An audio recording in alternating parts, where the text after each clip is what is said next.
മേടപ്പുലരിയിൽ ആദ്യം കണ്ണു തുറന്ന് കാണുന്ന വിഷുക്കണി ഒരു കൊല്ലത്തിൻ്റെ പ്രതീക്ഷയാണ്.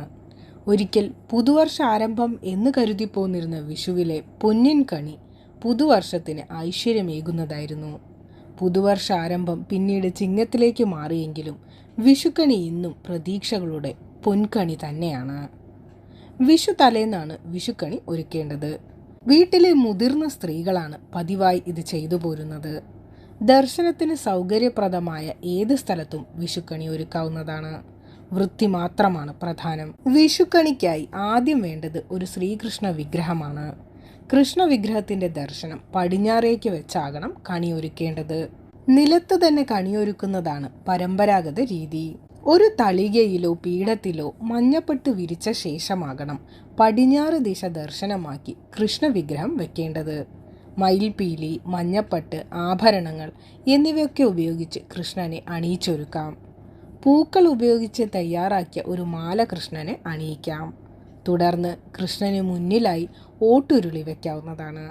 പ്രപഞ്ചത്തെയാണ് ഓട്ടുരുളി സൂചിപ്പിക്കുന്നത്. ഉരുളിയിൽ ആദ്യം വെക്കേണ്ടത് ഉണക്കലരിയാണ്. ഉരുളിയുടെ പകുതിയോളം ഉണക്കലരി നിറയ്ക്കണം. അതിന് മുകളിലായി നെല്ല് നിറയ്ക്കണം. അടുത്തതായി കണിവെള്ളരിയാണ് വേണ്ടത്.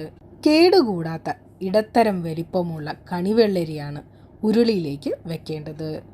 കണിവെള്ളരിയുടെ മഞ്ഞ നിറമുള്ള ഭാഗം വ്യക്തമായി കാണുന്ന വിധമാകണം വെക്കേണ്ടത്. ഒരു നാളികേരം രണ്ടായി പൊട്ടിച്ച് ഉരുളിയിലേക്ക് വെക്കണം. കൃഷ്ണന് ഏറ്റവും പ്രിയപ്പെട്ട കദളിപ്പഴമാണ് അടുത്തതായി വെക്കേണ്ടത്.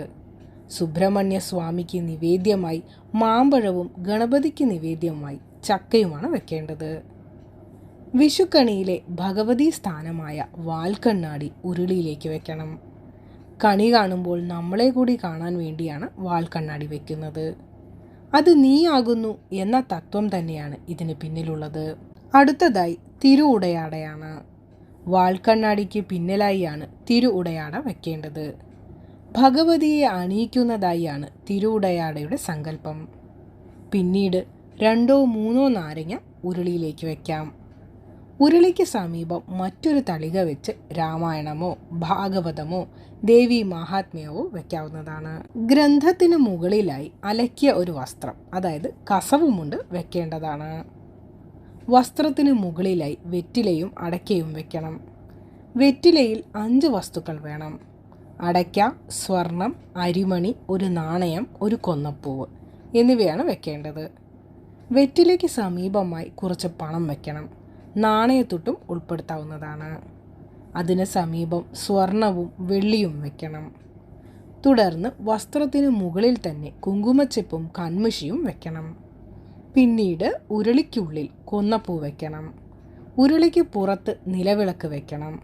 നിലവിളക്കിന് സമീപം ചന്ദനത്തിരിയും.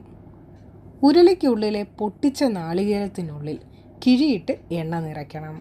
വിഗ്രഹത്തിൻ്റെ സമീപത്തായി ജലം നിറച്ച് കിണ്ടി വെക്കണം.